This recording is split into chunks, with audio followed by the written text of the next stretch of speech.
तर मित्रांनो, आक्रमक झालेले मनोज जरांगे हे मुंबईकडे निघाले असतानाच त्यांनी आपला संपूर्ण ताफा पुन्हा मागे वळवत अंतरवाली सराटी गाव हे गाठलेले. तर पोलिसांनी जालना जिल्ह्यातील अंबड तालुक्यात संचारबंदी लागू केल्याने जरांगे हे माघारी गेलेले आहेत. तर अंतरवालीमध्ये जाऊन पुढील निर्णय घेऊ, सर्वांनी शांतता ही राखावी, हट्टवादी भूमिका घेऊन मला लोकांना अडचणीत आणायचं नाहीये, फडणवीस तू चूक केली, सागर बंगल्यावर आमंत्रण देऊन दार लावून घेतोय, संचारबंदी निघू द्या, मुंबईला जाईल, आंदोलकांनी आपापल्या घरी जावं, असं मनोज जरांगे हे म्हणाले आहेत. तर मग अशात आंदोलनादरम्यान आत्तापर्यंत काय घडलं आणि संचारबंदी लागू केली तिथे कोणकोणत्या सेवा ह्या बंद आहेत आणि जरांगे यांचे कोणते ते सहकारी पोलिसांच्या ताब्यात गेलेत, तर याबद्दल संपूर्ण माहिती या व्हिडिओत आपण पाहणार आहोत. त्यामुळे व्हिडिओला शेवटपर्यंत तुम्ही नक्कीच पहा. जर आपल्या यूट्यूब चॅनेलवर नवीन असाल तर खाली लाल बटन दाबून आत्ताच आपल्या यूट्यूब चॅनेलला सबस्क्राईब करायला तेवढं विसरू नका. तर देवेंद्र फडणवीस मला संपवण्याचा प्रयत्न करत असल्याचा आरोप करत मनोज जरांगे यांनी अंतरवली सराटी येथील उपोषणास्थळी असलेल्या व्यासपीठावरून उतरून थेट मुंबईकडे जाण्याची घोषणा केलेली. तर यावेळी त्यांना गावकऱ्यांनी रोखण्याचा प्रयत्न केला, पण ते आपल्या भूमिकेवर ठाम होते. पुढे भांबेरी गावात त्यांनी रात्रीचा मुक्काम केला.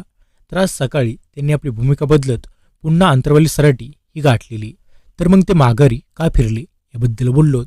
तर मनोज जरांगे थेट मुंबईच्या दिशेने निघाल्याने मराठा आंदोलक हे देखील मोठ्या प्रमाणात त्यांच्यासोबत मुंबईकडे निघाले होते. जरांगेच्या याच आंदोलनाच्या पार्श्वभूमीवर जालना जिल्हा प्रशासनाने मोठा निर्णय घेतला आणि जालना जिल्ह्यातील अंबड तालुक्यात थेट संचारबंदी लागू करण्याचे आदेश प्रशासनाने काढले. आणि त्यामुळेच या परिसरात आता मराठा आंदोलकांना मनाई असल्याची माहिती ही पोलिसांकडून सध्या मिळत आहे. तर या संचारबंदीबद्दल बोललोत. तर मनोज जरांगे यांच्या आंदोलनाच्या या पार्श्वभूमीवर मराठा आंदोलक हे आक्रमक झालेले आणि त्यामुळेच सोशल मीडियात देखील याबाबत अनेक पोस्ट, व्हिडिओ, फोटो हे व्हायरल होतात आणि त्यामुळेच कायदा व सुव्यवस्थेचा प्रश्न निर्माण होण्याची शक्यता लक्षात घेऊन प्रशासनाकडून मराठवाड्यातील 3 जिल्ह्यातील इंटरनेट सेवा बंद करण्याचा आदेश काढलेला आहे. तर छत्रपती संभाजीनगर, जालना आणि बीड या जिल्ह्यातील इंटरनेट सेवा 10 तास बंद करण्याचे आदेश काढण्यात आलेले. तर मग अशात मराठा आंदोलक आक्रमक झाल्याने मराठा समाजाने शांतता ठेवण्याचं आवाहन मनोज जरांगे यांनी केलं. तर अंतरवाली सराटीमध्ये बैठक घेऊन पुढील दिशा ठरवली जाणार, असं जरांगे म्हणाले. तसेच मी फडणवीस यांच्या सागर बंगल्यावर जाणार होतो आणि त्यांनी मला आमंत्रण दिले होते, मात्र आता संचारबंदी लावून त्यांनी दारे बंद केलेली, त्यामुळेच आमचा विजय झाला असल्याचं जरांगे असं म्हणाले. परंतु अशात जरांगे यांचे काही सहकारी हे पोलिसांच्या ताब्यात आहेत. मग ते कोण याबद्दल बोललोत.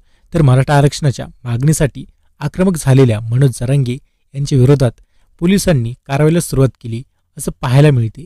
कारण पोलिसांकडून मनोज जरांगे यांच्या सहकाऱ्यांची धरपकड सुरू आहे. रविवारी पाहिले तर रात्री पोलिसांनी मनोज जरांगे यांच्या सहकाऱ्यांसह एकूण 5 लोकांना ताब्यात घेतलेली आहेत. ज्यात जरांगे पाटील यांचे निकटवर्ती म्हणून समजले जाणाऱ्या श्रीराम कुरणकर, शैलेश पवार, बाळासाहेब इंगळे यांना पोलिसांनी रात्री उशिरा ताब्यात घेतलं अशी माहिती समोर येते. मग आता सरकारची यावर भूमिका काय याबद्दल पाहिलं तर मनोज जरांगे यांच्या आंदोलनाबाबत सरकारमधील मुख्यमंत्री आणि उपमुख्यमंत्री यांनी देखील आपली भूमिका ही स्पष्ट केली. आमच्या सरकारनं मराठा समाजाला 10% आरक्षण देण्याचा धाडसी निर्णय घेतल्याचं मुख्यमंत्री एकनाथ शिंदे हे म्हणाले. सगळ्या सूर्याबाबत कायदेशीर प्रक्रिया ही सुरू असल्याचं मुख्यमंत्र्यांनी सांगितलं. तर मनोज जरांगे पाटलांची भाषा ही राजकीय, त्यांच्या मागे कोणीतरी असल्याचं मुख्यमंत्री यांनी म्हटलेले. तर उपमुख्यमंत्री देवेंद्र फडणवीस यांच्याबाबत जरांगे पाटील यांनी केलेले वक्तव्य योग्य नसल्याचं एकनाथ शिंदे म्हणाले.